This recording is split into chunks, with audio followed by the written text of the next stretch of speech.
Hello बच्चों, आज आखिरी लेक्चर में आपका स्वागत है। लेक्चर 5। आज हम पढ़ने वाले हैं कंडक्शन सिस्टम ऑफ हार्ट। इसका मतलब क्या है बच्चों कि हार्ट का इलेक्ट्रिक इम्पल्स कैसे कंडक्ट होता है और पूरा चारों तरफ हार्ट में कैसे डिस्ट्रीब्यूट होता है, इसके बारे में हम पढ़ेंगे। तो 99% of cells of heart is made up of cardiac muscles which are contractile in nature. मतलब 99% जो हार्ट का है, जैसे हम लोग पढ़ रहे हैं पहले कि वो कार्डियक मसल से बना होता है, तो उनका मेनली काम होता है कि कॉन्ट्रैक्शन करना।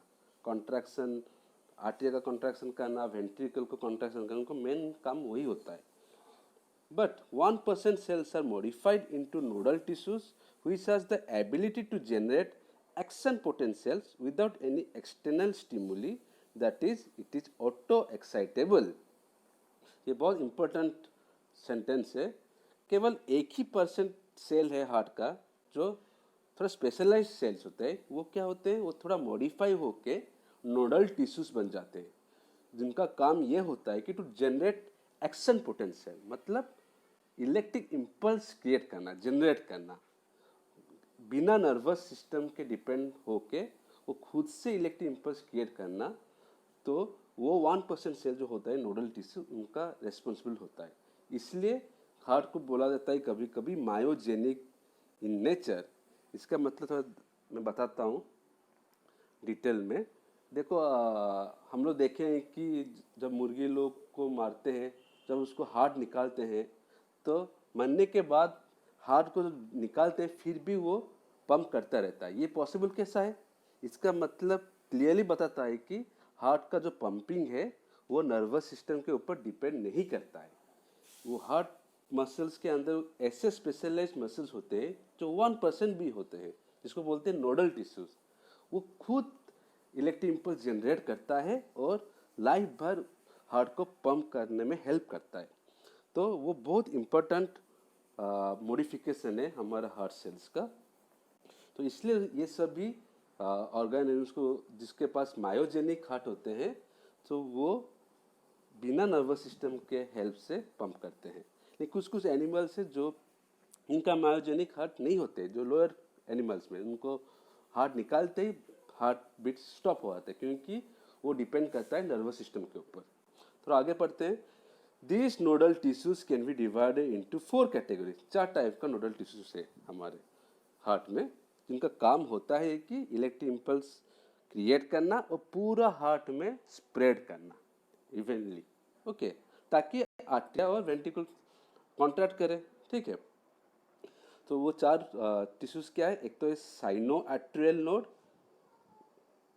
आर्ट्रियो वेंट्रिकुलर नोड, यहाँ पर आर्ट्रियो वेंट्रिकुलर बंडल और बंडल ऑफ फिश, ये वाला पार्ट, और आखिरी का परकिंजे फाइबर्स, जो ये ब्रांचेस है वेंट्रिकल्स वॉल्स में।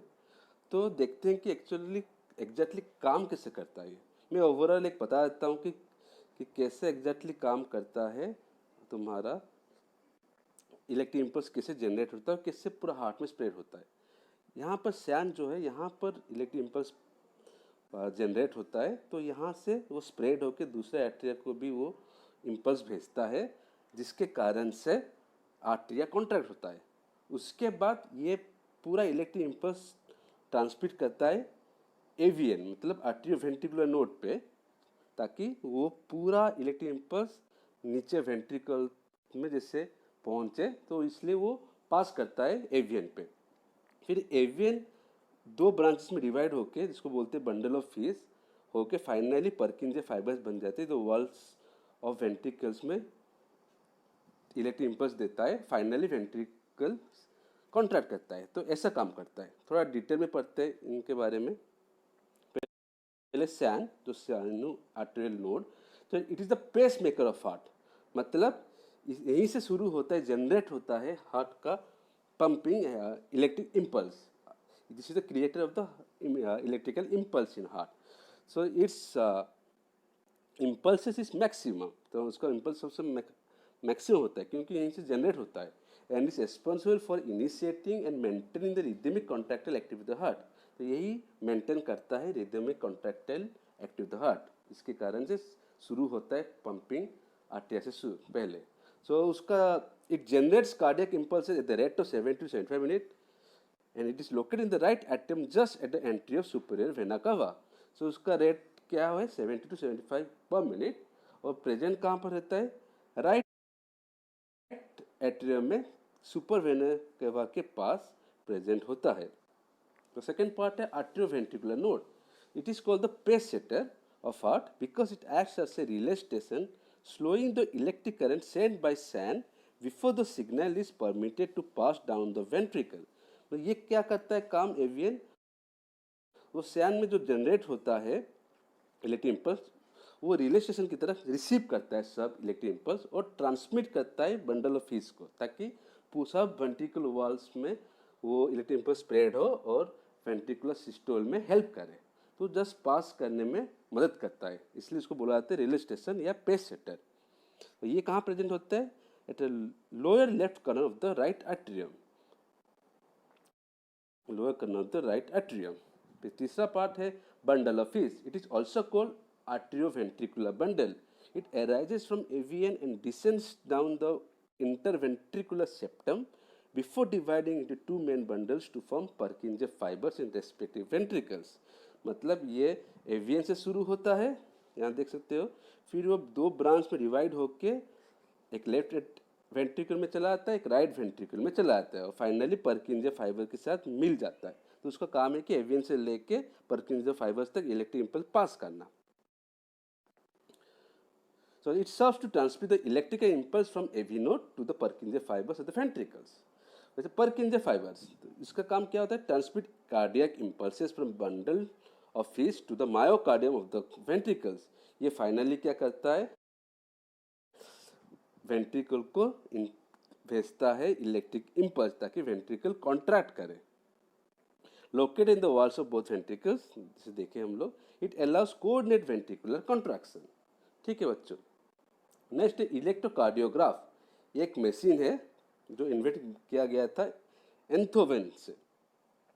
तो ये क्या करता है, ये इलेक्ट्रोग्राम प्रोड्यूस करता है। आप लोग देखे होंगे ये डायग्राम बहुत मूवीज में, जब हार्ट में बीट होता है तो ये डायग्राम ऊपर नीचे होता रहता है। तो यही है इलेक्ट्रोग्राम। तो ये क्या दिखाता है, it's a graphical representation of the electrical activity of the heart during a cardiac cycle. तो ग्राफिकल रिप्रेजेंट दिखाता है कितना इलेक्ट्रिकल इम्पल्स प्रोड्यूस होता है, सही से प्रोड्यूस हो रहा है नहीं। हाँ, तो उससे पता चलता है अगर इलेक्ट्रिक इम्पल्स सही से ना प्रोड्यूस हो मतलब कुछ हार्ट डिजीज वगैरह कुछ होता है, तो वो पता करने डायग्नोसिस के मामले में यूज़ होता है। तो कैसे लगा जाता है, तो 3 electrical leads are connected, 1 to each wrist and to the left ankle. तो इसमें क्या होता है, 3 लीड लगा जाता है, 2 रिस्ट पे लगा जाता है, एक लेफ्ट एंकल पे लगा जाता है और पेशेंट को बोला जाता है भागने के लिए ट्रेडमिल। फिर इलेक्ट्रोकार्डियोग्राम मेजर होता है। यहाँ पर देख सकते हो कि 3 वेव होता है, एक तो होता है पी वेव, एक तो होता है QRS और एक T। ये पी की जो होता है इसको बोला जाता है डीपोलराइजेशन ऑफ द आर्टेरिया, जहाँ पे पहले बार जनरेशन होता है इम्पल्स, इलेक्ट्रिकल इम्पल्स सैन पे। उसके बाद होता है आर्टेरियल सिस्टम, आर्टेरियल कॉन्ट्रैक्ट करता है। उसके बाद QRS complex represents the depolarisation of the ventricles. ये होता है जब Purkinje fibres electric impulse send करता है वेंट्रिकल्स टू कॉन्ट्रैक्ट, तो उस टाइम पे उसके बाद से ही वेंट्रिकुलर सिस्टम शुरू होता है। तो ये है जब इलेक्ट्रिक इम्पल्स पर्किंजे फाइबर्स भेजता है वेंट्रिकल को कॉन्ट्रैक्ट करने के लिए। और टी वेव आखिरी का होता है, it represents the repolarisation of the ventricles. ये टी होता है जब दोनों आर्टेरिया वेंट्रिकल्स रेस्ट हो, मतलब डायस्टोल मोड में हो, तब ये वेव दिखाता है। तो यहाँ पे देख सकते हो जॉइंट डायस्टोल, टी के बाद जॉइंट डायस्टोल होता है। तो ये पूरा कार्डियक साइकिल होता है। ठीक है बच्चों। तो by counting number of QRS complexes one can determine the heart rate. इसको काउंट करके हम लोग आराम से कितना number of beats heart beat कर रहा है वो हम काउंट कर सकते हैं। ठीक है। डबल सर्कुलेशन, जैसे हम लोग पहले पढ़ चुके हैं, डबल सर्कुलेशन क्या होता है, जब हार्ट में 2 बार ब्लड फ्लो करता है, एक तो आउटा से होके बॉडी पार्ट्स होके फिर वेना कावा होके हार्ट जाता है, ये सर्कुलेशन को बोला जाता है सिस्टमिक सर्कुलेशन। और दूसरा पाथवे है कि जब ब्लड जाता है पल्मोनरी आर्टरी से लंग्स के थ्रू और लंग्स से वापस हार्ट तक, उसी को बोलते हैं पल्मोनरी सर्कुलेशन। तो दोनों सर्कुलेशन होकर हार्ट के थ्रू होके जाता है, इसलिए इसको बोला जाता है डबल सर्कुलेशन। ठीक है बच्चों, ये only birds, human beings, mammals और क्रोकोडाइल्स में पाया जाता है। और finally disorders of circulatory system. तो देखिए डिसऑर्डर पढ़ते हैं। पहले डिसऑर्डर क्या होता है? High blood pressure. ये तो बहुत कॉमन वाला है, इसको हम बोलते हैं हम लोग हाइपरटेंशन, जब हाई बीपी बोलते हैं हम लोग। इसमें क्या होता है, जब ब्लड प्रेशर बढ़ जाता है आर्टरीज के अंदर। नॉर्मल ब्लड प्रेशर क्या होता है हमारा ह्यूमंस के 120/80। 120 होता है तुम्हारा वेंट्रिकुलर सिस्टोल, जो होता है 120 होता है तुम्हारा वो वेंट्रिकुलर सिस्टम का प्रेशर। और जब वेंट्रिकुलर डायस्टोल होता है तो उसका प्रेशर 80 होता है। उससे ज़्यादा अगर प्रेशर होता है तो मतलब आपको हाइपरटेंशन है। तो ये क्यों होता है? Due to stress, obesity, smoking, alcohol consumption, lack of physical activity. और ये फाइनली हार्ट डिजीज और ब्रेन किडनी पे हैम्पर करता है। सेकेंड क्या है? Coronary artery disease. इसको दूसरा नाम है अथेरोस्क्लेरोसिस। इसमें क्या होता है, ब्लड वेसल्स हार्ट को सही से ब्लड सप्लाई नहीं कर पाता है, क्योंकि due deposition of calcium, fat, cholesterol के कारण वो जो वेंस का जो डायमीटर है वो कम होता है, जिसके कारण ब्लड का प्रेशर बढ़ जाता है। इसलिए ये वाला डिजीज कोरोनरी आर्टरी डिजीज होता है, क्योंकि due to the blockage of arteries due to deposition of fat and all. ठीक है। तीसरा है एंजिना। एंजिना का दूसरा नाम है एंजिना पेक्टोरिस। इसमें क्या होता है, एक्यूट चेस्ट पेन होता है। चेस्ट पेन बहुत होता है क्योंकि बहुत लेस सप्लाई ऑफ ऑक्सीजन होता है हार्ट मसल्स पे, ऑक्सीजन सप्लाई बहुत कम होता है, इसलिए चेस्ट पेन होता है। ये जनरली मिडिल एज और बूढ़े लोग में देखा जाता है। इसमें रीज़न क्या है चेस्ट पेन का? क्योंकि ब्लड फ्लो बहुत कम हो जाता है हार्ट मसल्स को, और हार्ट को भी ब्लड चाहिए होता है सब काम करने, क्योंकि हार्ट ऑल टाइम पर लाइफ भर वो पंप करता रहता है, तो उसको खुद को भी ऑक्सीजन चाहिए होता है पंप करने के लिए। तो जब सप्लाई कम हो जाता है तो चेस्ट पेन होना शुरू हो जाता है। और आखिरकार हार्ट फेल्यूर। हार्ट फेल्यूर क्या मतलब है? If heart does not pump effectively enough to meet the needs of the body.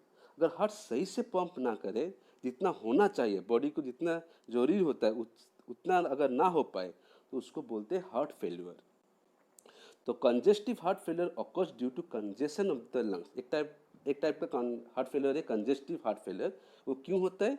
तो लंग्स के कंजेस्ट के कारण अगर उसको सही से ऑक्सीजन नहीं मिल रहा है तो उसको बोलते हैं कंजेस्टिव हार्ट फेलियर। ठीक है। और दो टाइप का लोग हमेशा कंफ्यूज होते हैं हार्ट अरेस्ट और हार्ट अटैक के ऊपर। वो सोचते हैं कि सब सेम है हार्ट फेलियर भी, लेकिन वो सब डिफरेंट ही होते हैं। हार्ट अरेस्ट एग्जैक्टली होता क्या है?